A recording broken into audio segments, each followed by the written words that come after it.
Salut cher abonné de bamada.net. Bi an wulila ka se mɔgɔ ma o de ye professeur Clément Dambélé. Donc a balimakɛ n'o denkɛ do Dawuda Keita. Donc an bɛna ɲininka par rapport a ka procès min kɛra bi a kun wuli bɔgɔ jeninen sanfɛ.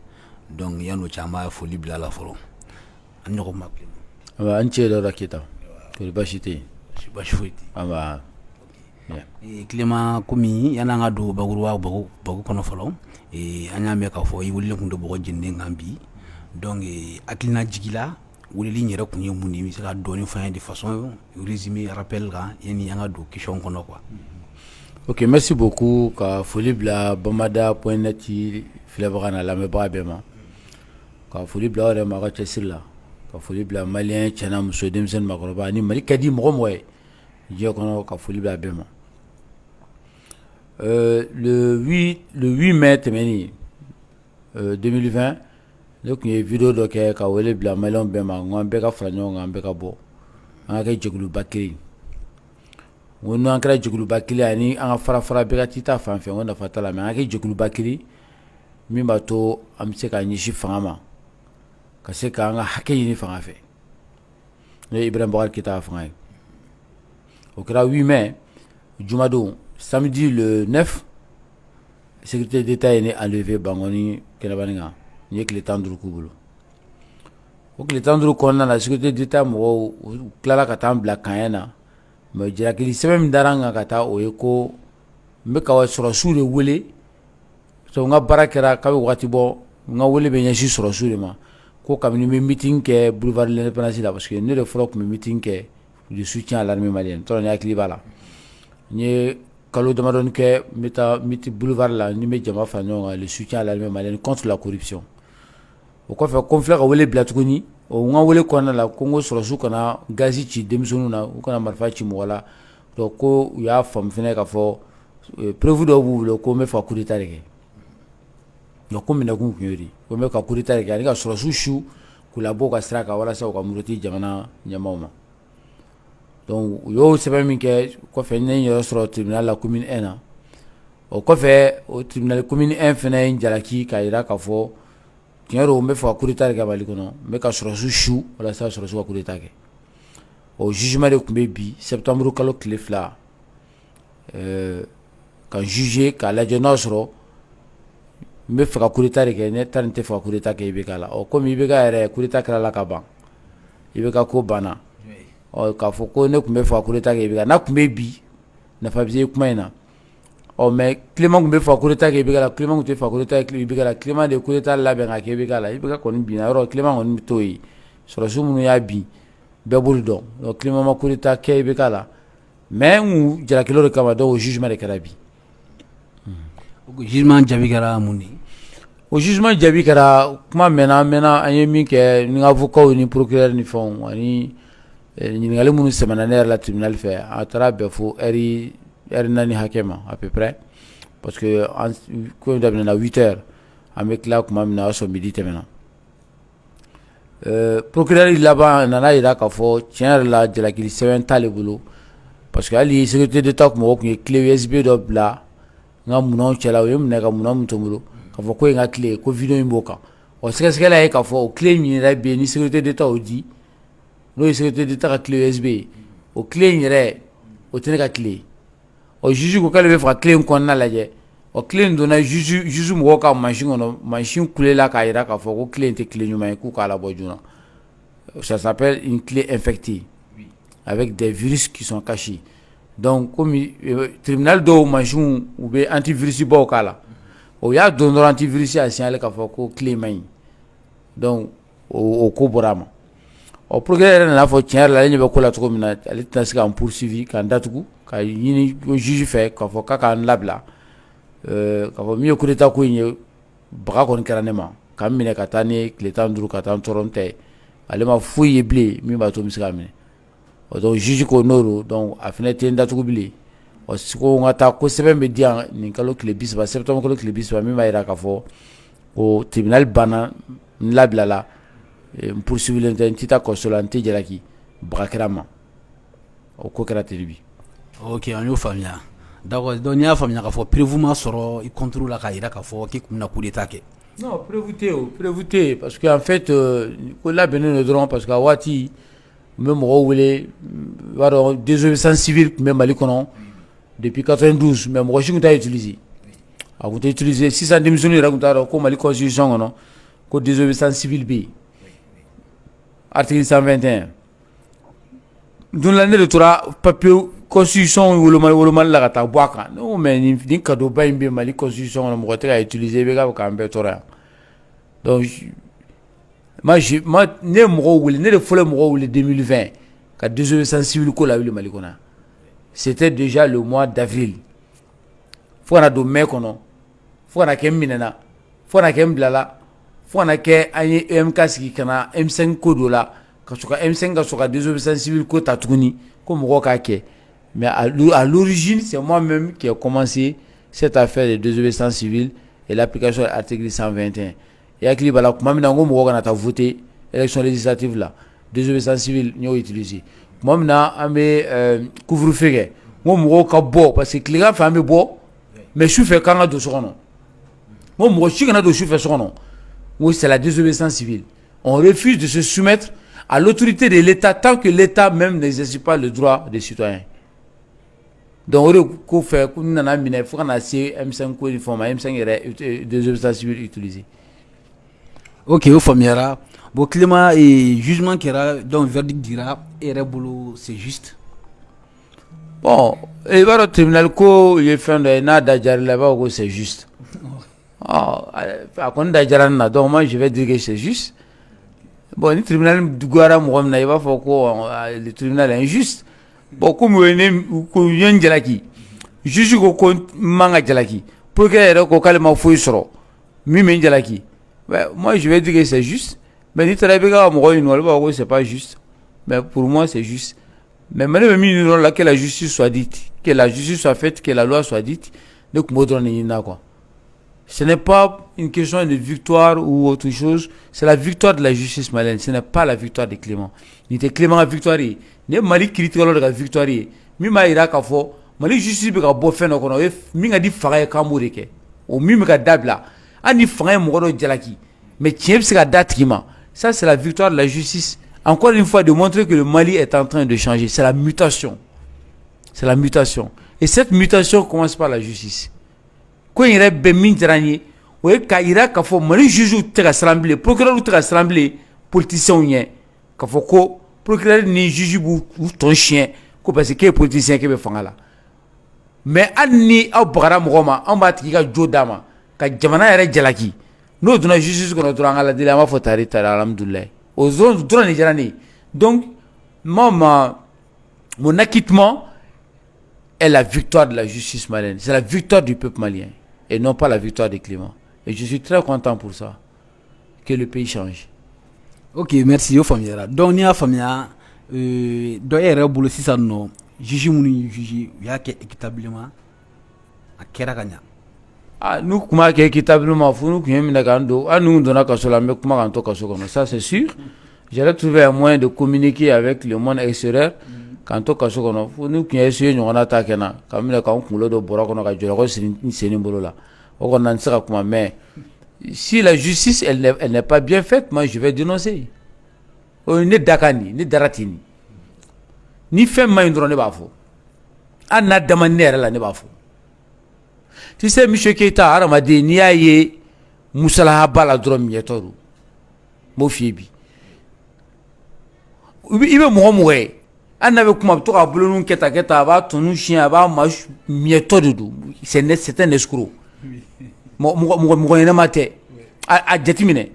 Elle veut mourir, Nabi, Mousson, Walker, toi à boulot, Keta, ni fait un favor. Oui, non, il n'y a pas de souci.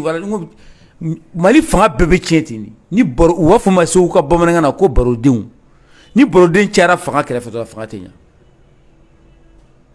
yoro ni mo bi ga wardo ba fima ko président alu tawo be ko président wa président ano ti on ni jama bi no fe no itore be tugu fa ba so mo chiti fe e fina bi ga war bo ga do bodu we mi fi na ni bi na kla we chama do ni ga bi be bi un jama no mo ko kuna c'est comme ça do fanga ni ko no bo an re jugola an ni warti ku tiɲɛ fɔ wartigi ni ma kalan tiɲɛ fɔ mɔgɔ kalani sabu kalan ni courant tɛ kelen ni setigi a fɔ setigi ye ko ne tɛ sɔn a n'a ka se n'a ka wari bɛɛ a b'a dɔn k'e tiɲɛ fɔ a ye n'u kun b'an fɛ yen ka sɔrɔ an mɔkɛw n'an tulomasumaw bɛ boli sɔn Mali kɔnɔ yan u ten tɛ turu tuma min na u tun bɛ tiɲɛ fɔ ɲɔgɔn ɲɛna walayi silamɛya ni kerecɛnya ye nin sɔrɔ an fɛ yan bamanan bɛ sa a tɛ nkalon tigɛ a tɛ janfa kɛ a tɛ namara kɛ c'est-à-dire que f'an ka dɔn Mali ye jamanaba de ye Mali ye jamana dumanba de ye donc ni kiri kun ma diya ne la n'a kun ma diya ne la tiɲɛ kan ne tɛ fɛn fɔ n y'o de fɔ juge a ye kuma laban di yan ko n ka kuma la n ko juge ne bɛ yan kana diya ne la kana goya ne la ne ko dɔrɔn sariya ye min ye o boli ne kan sabu ne dalen bɛ n faso la Mali ne dalen bɛ n faso la n dalen bɛ justice la ne bɛ min fɛ dɔrɔn sariya boli ne kan ni min ka kan o kɛ n na mais ne b'a dɔn ne tun tɛ fɛ ka coup d'état kɛ ne b'a dɔn preuve t'u bolo ni juge tun ye ne datugu ko parce que ko fanga a bɛ siran fanga ɲɛ a funen don dingɛ jukɔrɔ la mais kabini a fɔyɔrɔ la tribunal la ne bɛ kuma wa n bɛ san ta kuma dabila mais ne b'a dɔn ne ni Ala cɛ min nkalon dara ne na o tɛ tiɲɛ ka baga ne ma de ko parce que dɔrɔn ko ne bɛ k'u tɔɔrɔ a ye bɛɛ ka ko labana cogo di ne ye n bolo sin yɔrɔ min na tile ma bɔ yan ni ne Clément mina Clément fɔ coup d'état ye parce que Clément bɛ k'u tɔɔrɔ Malien bɛɛ ma bɔ sisan ko a ye bɛɛ tɔɔrɔ k'u t'a fɛ yan fana ko Malien bɛɛ boli min kɛra M5 ko M5 ye coup d'état k'a la kɛ n'o tɛ ne ta in ye kabako ye dɛ M5 ye coup d'état kɛ sɔrɔsiw nana coup franc tan kɛ n'o tɛ voilà coup franc direct sɔrɔsiw ta kɛra coup franc direct ciko kelen ka jɔ fara. Ok, M. Clément. Donc, il y a famille à non. Comme le jugement que la verdict dira, il est fait, non prévu il a la kaba. Maintenant, est-ce qu'il y a comme pouvoir là? Min kelen fleni. Jugement que tout min kelen fla comme kelen là. N'a il va comme pouvoir là. Pour ni il n'y a pas fera comme keta. Comme keta parce que quand il va tout faire là le 2 juillet entre tribunal là. Procureur comment me faire c'est que nous comme kelen kambi. Procureur kelen ne kundo fine. Je pense que à Jamil Sanougou, on t'a tort ma kon Jamil Sanougou. Aye comment me forma à ce que nous comme kelen kambi. O kele flana aya ira ka fɔ ko ale bɛ ka baara de kɛ sariya kɔnɔ ale tɛ ne juguya la wa ale tɛ ka jamana dɛmɛ mais ale bɛ ka baara kɛ sariya kɔnɔ a sigin n'o fana kan bi n'a hakili tora kuma ninnu na a ko ko jugement bɔ a bolokɔrɔ parce que ko clé SP ko fɛn ja dɔ bɛ yen k'ale bɛ fɛ k'o lajɛ a nana n'o ja in de bi donc ne bolo hali n'i bɛ ka kun bɛ bi komi un tribunal tun bɛ a ka jugement kɛ a kɛcogo la k'a yira k'a fɔ ko baga kɛra ne ma ka n labila ne bolo ni ye ne ɲininka ne yɛrɛ dinɛ nin ka ne la ne tun b'a fɔ ne tun bɛ labila bi hali n'i bɛ ka kun bɛ fanga la hali ni Damɔzɔn tun bɛ fanga la bi u tun bɛ ne bila parce que ne dalen don an ka juges ni et puis n bɛna kuma dɔ f'i ye Mali juge denmisɛnnin ninnu n m'a fɔ kɔrɔlenw mais kura minnu bɛ ka na sisan ninnu tɛ siran dɛ cɛ hali ni ninnu bɛ kuma i b'a dɔn tu sais que fierté dɔw b'u la i b'a dɔw la ka fɔ ninnu ka sira foyi t'i ka foyi la quoi et ces gens-là aiment leur métier. Bon, denmisɛnninw don i b'a ye génération kura dɔ de bɛ ka na Mali tribunal kɔnɔ ni jo t'a la Ala deli n'olu kana bɛn dɛ ni jo t'a la k'i bɛ olu ka foyi t'a la olu b'a bɛɛ don ɲɔgɔn na ka taa parce que i b'a dɔn nafa dɔ bɛ jugeya la mɔgɔw t'a ye juge alalama de don ani procureur e dakan b'a bolo n'a y'a bila cogo min na a banna bon nin denmisɛn ninnu i b'a dɔn Mali kow ma nɔgɔn denmisɛn ninnu caman frustré la de sisan u yɛrɛ kɛra juge ni procureur ye n'i ta sɔrɔ ma dɔrɔn a ma nɔgɔn dɛ donc ces gens-là veulent que la justice retrouve son blason d'honneur, son blason à la hauteur de l'attente de la population. Ils veulent rendre justice équitablement. Oui. Et ça, je suis très fier de ces jeunes juges, de ces jeunes magistrats qui aujourd'hui font la fierté du Mali. Chiko te quoi, parce que do quoi kro même mo kro na le no quoi. Imam Modou Kasogea, on allait oye mike. Imam Maliki na le an. Ba jesu mi mo de la ka toro soro Maliko la kateme. Nous olu le be kana sisan. Kana do fanga kono kolbe à la clé, olu ba clé tiaka parce que olu ba do minu. u ye min da Maliki Kulubali kan i m'a nalen a ye ko lakili parce que a b'a dɔn ko kirikolo ni baga man ɲi a tigɛlen don Mali fanga la u ye min kɛ Kasukɛ la Kasukɛ ye min kɛ kɛrɛfɛden na Ala de b'a da dɔn fo k'a dasi ninnu bɛɛ jɛ i m'a ye u y'a kɛ programme anti corruption ye ni Kasukɛ y'i minɛ jamana wari suɲɛli la hali kun kana kɛ Malien o k'a bɛ se ka kɛ Malien Kasukɛ non Kasukɛ c'est à dire que particularité dɔ bɛ Kasukɛ la a tɛ dimi a tɛ kɔrɔtɔ a t'a ɲɛ kun il garde toujours son a ka tempérament o de bɛ Mali zone saralen ye n'a y'i ye wa a b'i bonya a bɛ yɛlɛ a bɛ bolo d'i ma 10 minutes après a b'i don wo la donc n'i ye Buguni procureur jateminɛ Touré a ka vidéo dɔ bɔra f'a bɛ ka kangari da dɔ ye ko o t'ale commandé parce que ale bɛ justice représenter yan wa n'o ye ko kolon kɛ don o don ale yɛrɛ bɛ don kaso la ne m'a fili commandant de kun don mais Mali jara koyi procureur k'a fɔ commandant ma commandant ni filila don o don min minɛ k'i don kaso la n'i y'o procureur ninnu ka nin fɔ dɔrɔn ni bɛ lafiya et puis c'est un jeune le procureur de Buguni o ko Kucala ta non o sen t'a la mais yɔrɔ wɛrɛ ta b'a la hakili tɛ fɛn ninnu na bilen mais il faut comme un procureur c'est un jeune il a eu le courage aujourd'hui de dire que nous n'avons pas de pièces à conviction, on n'a pas de charge contre Clément. Et le ministère public il reconnaît qu'il n'y a pas de charge contre le professeur Clément Dambélé. Et nous demandons que justice soit faite parce que nous devons avoir le courage de dire non et d'affirmer notre indépendance. C'est une phrase que nous devons dire. Ok, merci Clément. Donc, comme il y a là qu'il faut qu'il y ait nota la binkeri kani, il y a libre na plainte de c'est d'état mon coca. Eh, on a donc plainte tarakaba. Ah. Plainte tarakaba. Ok. D'accord. Moi j'ai été enlevé, j'ai été séquestré et je demande que justice soit faite, ne jugera. Donc voilà, faut ça juger. Ne be mina kuma mina procureur mane mina. Mune ne mina mu yela fo. Mu dona ko feri. Na plainte be ka ba. Bon, comme Malikoro. Je ne sais pas, plainte, c'est amené plainte déposée ou ma fin, faut ma filinaire là. Mais comme ici, ça on juge ici quand il fait la mine avec la toi souma. Aywa, akana na molare, ni ngomelo mbema ngobe kanya. Nere ka plainte ba ofia, tu nta ina bo ko ni na bo nte. Aya, akuma mina gele akosa fere. Parce que moi je suis citoyen. Le benga taxi nga impôt be sara malikona. Al tidere wa ko ni songo de basara. Commune 1 ne b'a sara ne bɛ nisɔngɔ sara yɔrɔ a dan ye yɔrɔ Bamakɔkaw tɛ nisɔngɔ sara burusi kɔnɔ mɔgɔw de b'a sara Bamakɔkaw tɛ nisɔngɔ sara bon Bamakɔkaw de b'u plaigner kosɛbɛ ko an ka goudron ma ɲi an ka fɛnw ma goudron tɛ minnu fɛ yen olu bɛ nisɔngɔ sara e bɛ pangan puruti la i ka Jakarta e tɛ nisɔngɔ sara hali viɲɛ t'u mɔgɔw t'a ta mais ne bɛ n ka nisɔngɔ sara mais donc ne bɛ fɛ n ka bila n ka justice kɔnɔ. Moi, je peux réclamer parce que je donne tout ce que je dois donner à l'État. Foni mtemino ou bien ni nanamingo. Mais si je le sais, n'est un tout kake. Donc, plainte donnant pour enlèvement et séquestration. J'attends que la justice aussi ouvre ce dossier. Mais je pense que comme on est à Indara Burandala, maintenant, on est quand séquestré, quand levé, comme la plainte, c'est au pénal. Quand on l'a donc awati je to Musa Jawara de kunye ko ale kunye moy ona yira dumna utna atna ne ka kaso ke fulo ne ra ko mini ngola effectivement Musa Jawara yali wi ki wara kala mara bina se mi ba do ka bi rodo la comme ça ne tere Musa Jawara wi te fue kala Musa Jawara gola ne te fue kala je suis au courant de rien. Musa Jawara c'est pas mon ami hein.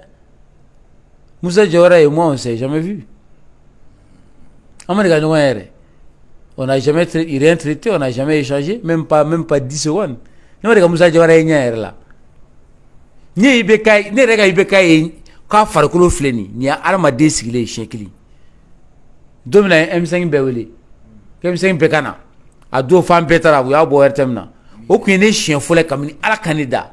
Ne ka ibeka sigile nyenye. Ndali ibeka ta 26 mars ni femna. Ala ma latika ne na ka nyokon kumbe. C'est pourquoi on me trouve fonga juga fu itene kono.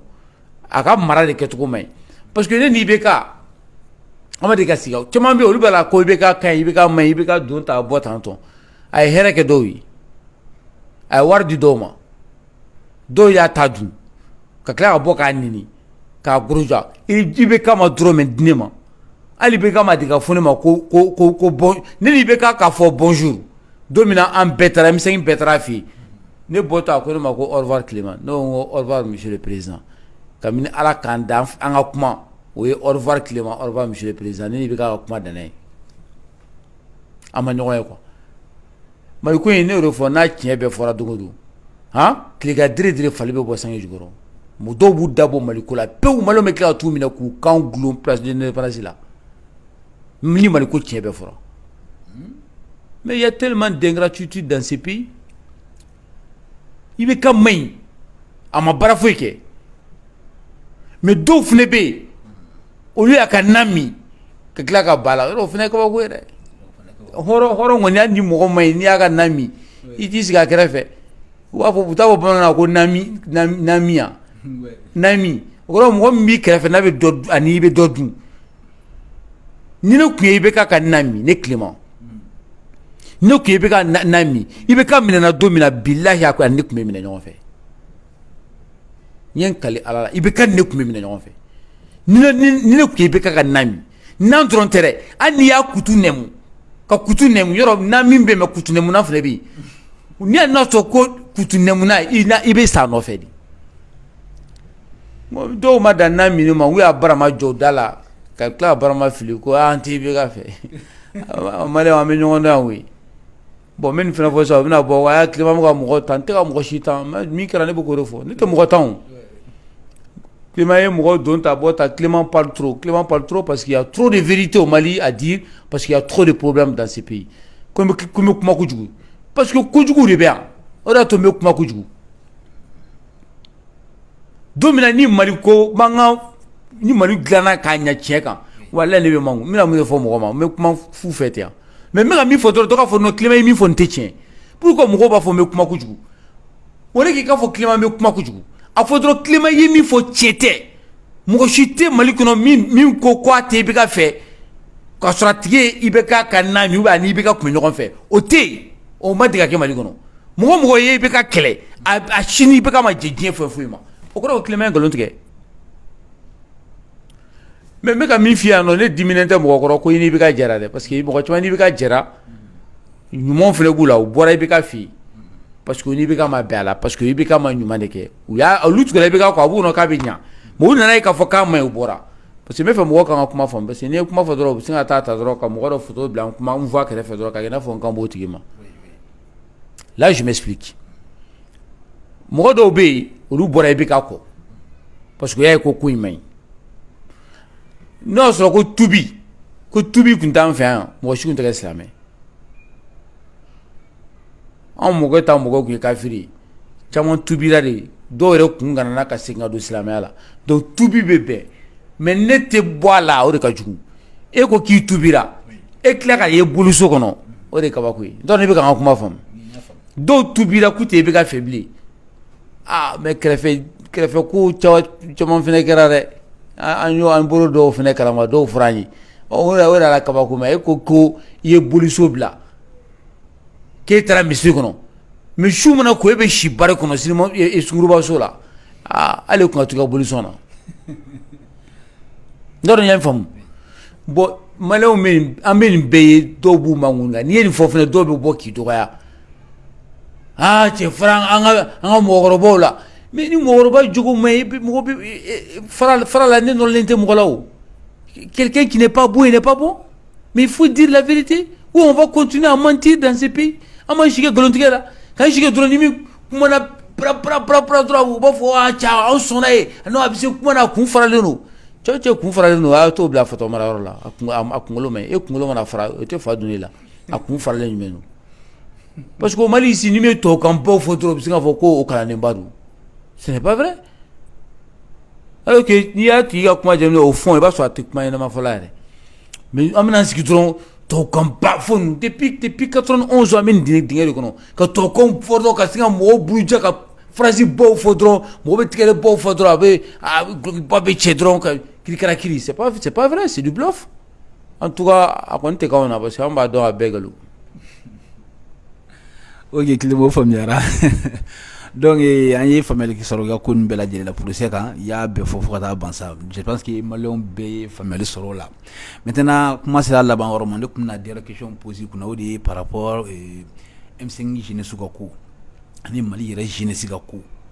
An bɛ don min na ko bi an y'a mɛn k'a fɔ ko M5 mɔgɔw ye feuille de route dɔ kɛ ko k'a di sɔrɔsiw ma u b'a provision dɔ k'a kɛ quoi u b'a lajɛ quoi mais yali o provision ninnu na yali jeunesse ɲininkara la wa yali u ɲininkara wa ka tɛna taa fɔ a ka wa parce que an y'a ye i ka kɛlɛ caman bɛ yen i bɛ kuma ni jeunesse tɔgɔ ye i bɛ kuma jeunesse kan kosɛbɛ a la mais komi an bɛ fɛ ka ɲininkali kɛ yali a ko ninnu na jeunesse ka niyɔrɔ b'a la u sera ka mot dɔ sɔrɔ k'a fɔ n'o bɛ fɛn kɔnɔ wa des trucs comme ça.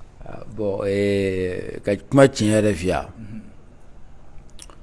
Mali jeunesse bɛ exploité de i n'a fɔ n'i taara i ka jɔn san sugu la i b'a bila i ka kɔɔri foro la ou bien i b'a bila i ka sukaro foro la timikala foro a b'a siɲɛ i b'i ka wari bɔ a la mais jɔn nafa foyi t'i kan fo dɔrɔn a bɛ baara min k'i ye o de bɛ ka kɛ Mali jeunesse la n t'a dɔn n'i ye n faamu. F'i y'a walawala ni kɛlɛkɛ kuma sera a bɛ fɔ ko jeune a ye na kɛlɛ kɛ ni gabakuru bon sera jeune a ye na gabakuru bon ni nɛni sera jeune a ye bɔ ka nɛni kɛ ni moto boli sera ka caravane kɛ jeune a ye na mais ni fanga kuma nana dɔrɔn ɲinɛ bɛ kɛ jeune kɔ a bɛ fɔ ko jeune a ka bɔ yen musow a ka bɔ yen ka sɔrɔ Mali ko bɛ kɛ musow bɛ wele ka jeune wele mais ni musow ni jeune olu minnu ka baara kɛ n'a banguma sera i bɛ bɔnbaga kɔki i b'o dɔn i bɛ mɔgɔ min n'i b'a bamu a bɛ tila k'i kin kɔ la segu ka bamanankan don bɔnbaga kɔki l'ingratitude un ingrat voilà c'est à dire que bɔnbaga kɔkiw min na ka na denmisɛnninw ni musow cɛ ka bɔ yen u yɛrɛ b'u sigi jeunes ma associé dɛ moi je le dis je l'assume jeune dɔ ka bɔ k'a fɔ k'an associé la n'i y'o fɔ dɔrɔn o kɔrɔ kɛ jeune tɔw janfa. Mais ɲinan kelen do jeune ni Mali jeune ma wuli k'u jɔ nin y'a ko bannen de koyi parce que fagali kuma tɛmɛna gazi ci kuma tɛmɛna manabɛlɛ bon kuma tɛmɛna gabakuru bon kuma tɛmɛna fanga tila kuma selen u ɲinana bɛɛ ɲinana jeune kɔ e ye jeune tɔgɔ mɛn jɔnni da kabini i bɛ ka binna ko il faut que on appelle les jeunes pour que les jeunes soient impliqués dans la transition, pour que les jeunes soient impliqués dans le pouvoir, parce qu'il faut donner aux jeunes, c'est les jeunes qui ont combattu. Ma yini fait bomada.net et à Medjonda. C'est la numéro. Parce que mes jeunes là, c'est ça qu'on appelle l'exploitation dans un système oscurantiste qui consiste à exploiter les jeunes comme du bétail. On achète le bétail, on élève le bétail parce qu'on a besoin de trois choses. Soit on a besoin de la viande du bétail, soit on a besoin du lait pour les vaches, ou soit on a besoin de la reproduction du bétail. Le bétail n'a autre importance que ce qu'il donne à son propriétaire. Cette évidence dans l'esprit esclavagiste est applicable dans les rapports entre la jeunesse malienne et certains vieillards politicards dans ces pays qui ne font qu'exploiter les jeunes depuis 30 ans comme du bétail électoral, comme du bétail du mouvement, comme du bétail révolutionnaire. Ça, il faut mettre fin à ça aujourd'hui. Mais ma chute, c'est que les jeunes sont libérés les jeunes. Ma chute, c'est que les jeunes sont libérés les jeunes. Ma chute, c'est que les jeunes sont libérés. Et malgré bon mon nom est Zanadoda. Ma chute doit dire en gros mais chien. Nga ma chute flic comment faire mi kola e ka dia. E bika minki bashina ni fa ku kala ite wolo ka shinto asura kwala. E junu kan ke junu en ke junu en ke junu en ke mais nan na fa kuma sera junu espérance te junu na. On le be funyana. Ah muso wa ka tozo. On le be funyana. Mais Mali espérance est-ce qu'on doit être fier dans ces pays encore de dire que quoi espérance te junu là. Mais espérance nous mais pourquoi espérance bolla. Mais vous avez fait quoi dans ces pays? Qu'est-ce que vous avez fait de ce pays qui se retrouve aujourd'hui trébuché dans la boue de la déchéance? Qu'est-ce que vous avez fait contre le chômage? Qu'est-ce que vous avez fait pour l'autosuffisance alimentaire? Qu'est-ce que vous avez fait pour la santé? Qu'est-ce que vous avez fait contre l'immigration clandestine? Qu'est-ce que vous avez fait pour la sécurité? Qu'est-ce que vous avez fait contre la corruption dans ces pays? Qu'est-ce qu'ils ont fait pour l'armée malienne? Rien. Rien et rien. On m'a fouillé. Donc, en bon ni bani, vesibadoni, basambadoni, fausse facture, surfacturation. Oui, ils ont l'espérance de la surfacturation. Il y a l'espérance de la fausse facturation. Il y a l'espérance du mensonge. Il y a l'espérance de la contention. Il y a l'espérance de la tromperie. Il y a l'espérance de l'exploitation du peuple malien. Mais il n'y a pas une véritable espérance de construction dans ces pays. Ni Bora, ama foye mingla jamana dom ban malikola ni malien ben na fa malien beka ni am bebe ka na fa dumbi be ko irana ke me ka mi fiebi makoroba chaman be malikono munun kan parce que ni a faudra d'autres faut Clément est contre les vieux. Clément n'est pas contre les vieux. Clément est contre les vieillards politicards qui n'ont rien à donner à ces pays. Clément est contre ça. Clément est contre les jeunes fainéants qui pensent qu'on doit tout cueillir pour les mettre dans la bouche. Clément est contre ça. Demsen comment gone fio fo mimi si anga touriste ratna fanga dama ka fanga dema fatien de loi ka fanga dema qu'est-ce que tu as fait? Donc il faut bouger. Mais au jeune tellement be munu écoute mangé. Tu crois pas me faire fo non tu sais ka demsen ma demsen ni na maté. Demsen ni maté ni a me tu crois la demsen ni maté va sur tu crois ni na maté. Mais ngi ere dono e bidon te fenye bidon ti se fena mais ngo bi faw ani bi baw de don ye bidon yi. Ni ko ki don te fin ko ke te fin parce que il m'a fait na ma wulo il m'a fait na ma bladjana mais je ni ma tuma be choroba ni ma tuma be mais même il faut me c'est aka monsieur Kita mo de la mali fanga ke depuis 91 fois c'est puis mal na te minute flague 3 mois 4 mois ga jani 2 minutes fanga la na ma fenge malo yoko malo nyebe mina bi ko na fa banga aka na fanga da mablene abu ko mi monson koro na so joka jenge diga so bintoru Niko ko ibika so jotuni e bo mansongele weleblia ito weleblou ni a wele tra so bidala. Donc tous ceux qui ont géré ces pays qui n'ont rien donné au peuple malien sur la base concrète comment demander à fois bon moi j'ai fait telle loi ouais moi j'ai voté tel décret non ngando mara ngori yemi ka nam benya bala nanda fa bambeka ni mo ke yi se voilà salam lafia merci au revoir ni demseni mimbe ma fouyi ke malikola ni malom se foko a tient la nie manyena mai merci au revoir mais demsen mun buraga kelege san mun buraga manganchi demsen nyena ma chama malikono et qui ont même des compétences ama foko ki ta ki kelege drone il est parce que tu as aussi des compétences à sa critère B il faut avoir de la compétence il faut être impliqué et il faut avoir fait des choses que le peuple malien peut espérer sur toi, que ce soit vieux que ce soit jeune. Le Mali a besoin aujourd'hui des hommes d'État. Tchorobado, Demsuno, Mali Mobe Manina Mode de l'Abi. Mali Mobe Dametou de l'Abi. Mali Mobe Adenina Mode de l'Abi. Moumsa Jamanain Taka Samorota. Ote Kelekwe, Ote Mangankwe, Ote Karsakwade, Karsakomandi, Ote Parti politique, parce qu'un parti politique, comme Mali Glassant, soit Glana, il y a 217 partis politiques, un truc comme ça. Donc, parti politique, Ote Mali Glana. Un parti de parti Malikola. Un parti c'est représenté partout au Mali. Oui, c'est représenté partout au Mali parce que vous avez volé tellement d'argent et donné 2000 francs, 5000 francs au Mali, à un peu partout au Mali, que vous êtes représenté partout au Mali. Mais il ne s'agit pas d'être représenté au Mali, il s'agit de qu'est-ce que vous avez fait partout au Mali. Un parti représente le Mali Fambé, l'association c'est partout. Non, il y a une association qui a parti au Mali Fambé. Il représente même Mali Fambé, on va se la on retrouve Mali Fambé, télé na radio là, on te oui. Mais il y a Mali Fambé, comment bien. Et mon gars, il n'a pas Mali encore. Ah bon, moi j'ai été directeur, il a CV, non, CV, il a CV, mais il a black, il a fait un CV, on y est mon gars Malikola. Nya bala. Et là, Mali Fambé, il y a mon gars, il y a mon gars, malom sera dans la diga. Awo, nous le habitants, à Karsabsata.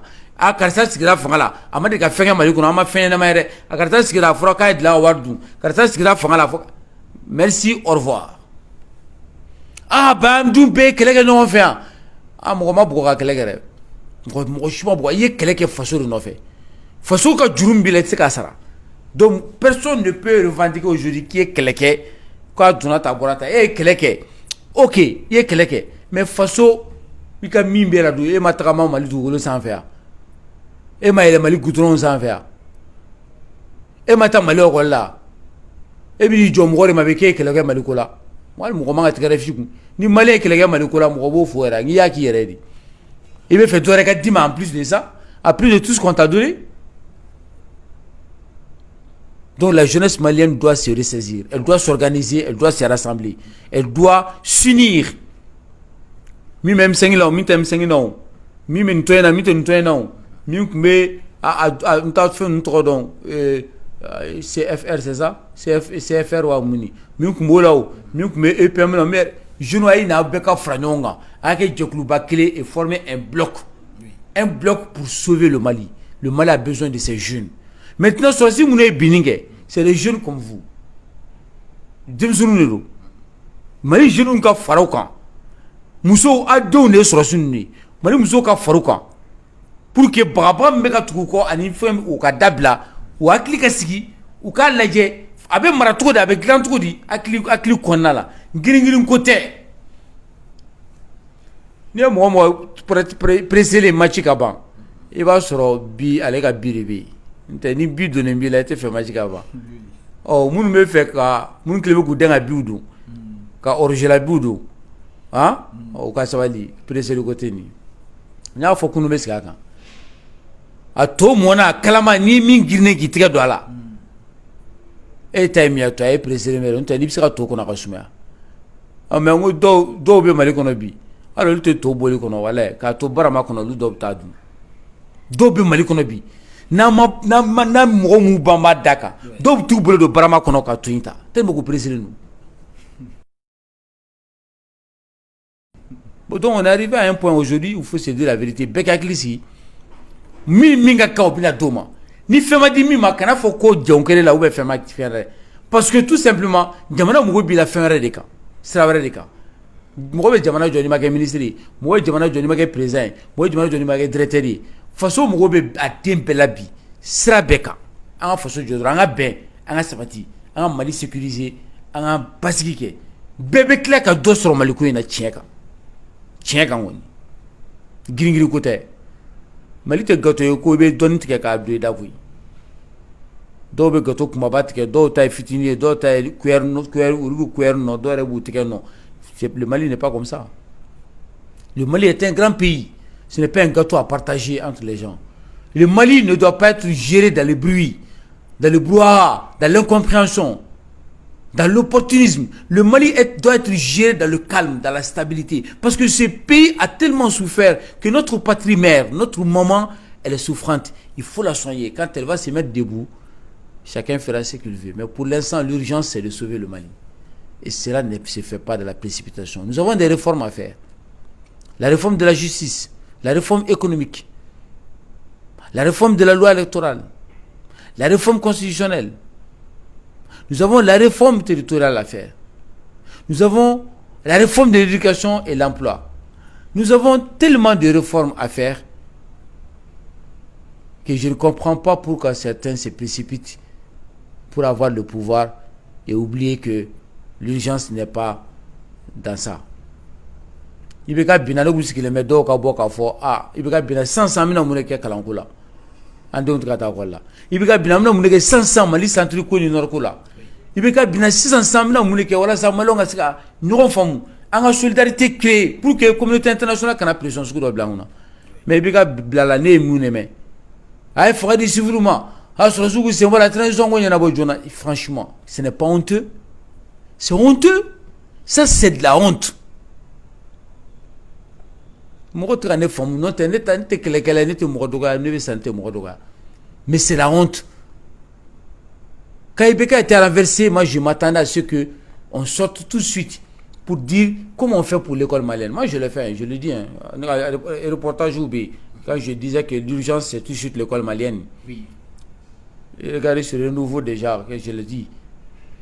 Il faut parler de l'école malienne. Aujourd'hui, la stabilité au Mali.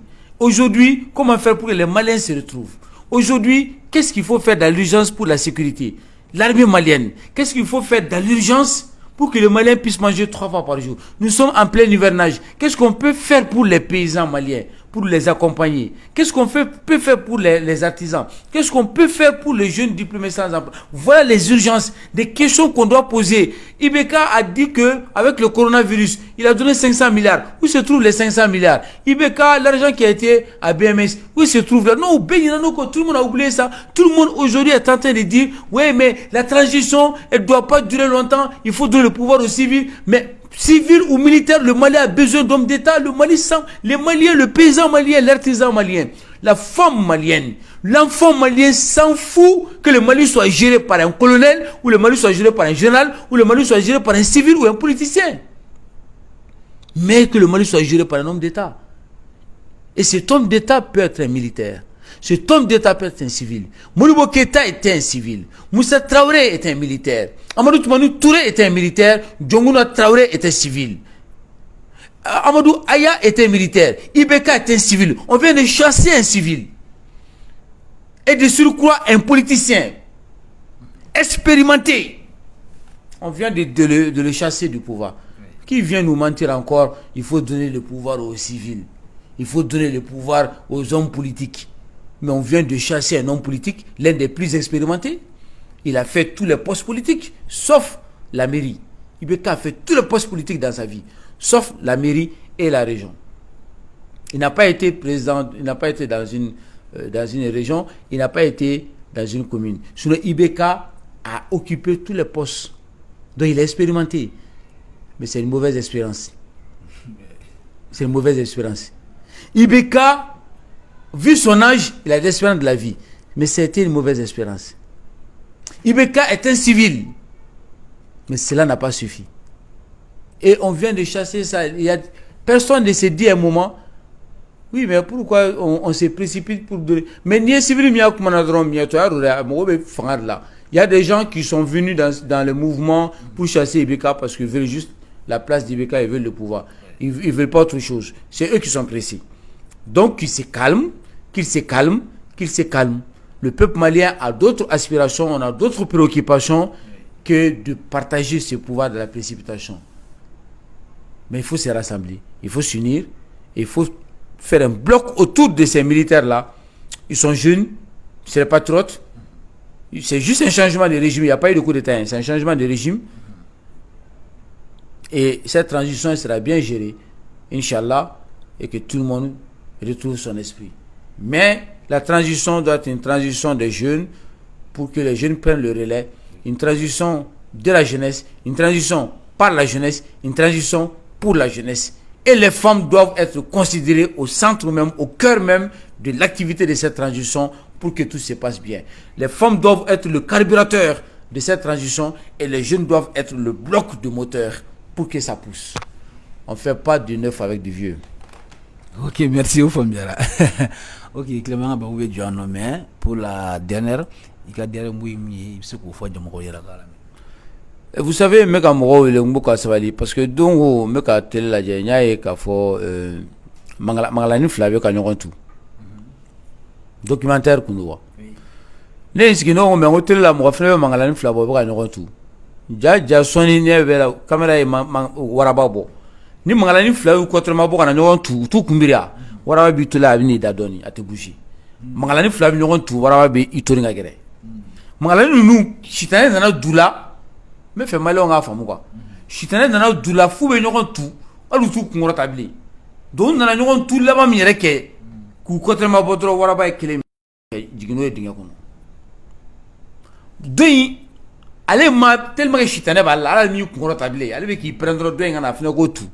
Mangalani waraba klalo mangalani folo la bora 600. Flane mi qu'on rata comment ça so mangalani waraba chete 1 mètre bobli. Dingem ba ko fa iflo kono asinkar la waraba jigina o fene fa. Son sele ne yaba la télé là. Documentaire là. Waraba klema mangalani flame beaucoup shuda. Waraba dum bora tula o be kadu. Malonga na ke mangalani warakandu. Communauté internationale ba no fait. Communauté internationale ga pression blanda là. An ira duma ka keleke ko transition dont ta botan. An na ke mangalani ka nyogon tu warab nandu. Me bitain bla. Ala kamal la kana. Ala ka malien beso akli nyumana. Ala ka jamana sangrota. an faw n'an mɔkɛw taara ka min to an bolo ala ka barika dɔ la a k'an sankɔrɔta an kana fɔ ko bi ka fisa kunun ka fisa ni bi ye an b'a kɛ cogo di sini ala k'an kisi o ma sabu Mali problème bɛɛ fɛn fila de ye jurumu ani nkalon hakɛ ni nkalon ka baga dɔ ma k'i ka se bolo kan ani ka nkalon tigɛ ɲɔgɔn ye hakɛto bɛ nin ka sali ala Muhamadu salim ka duwawu ala ka bɛɛ lajɛlen minɛ ok ni kun y'an ye garisigɛ ye an kun bɛ professeur Clément fɛ yen nɔ donc merci aw ka lajɛli la cɛ abonné di Bamada Media a balimakɛ n'aw denkɛ de don Dawuda Keyita ok merci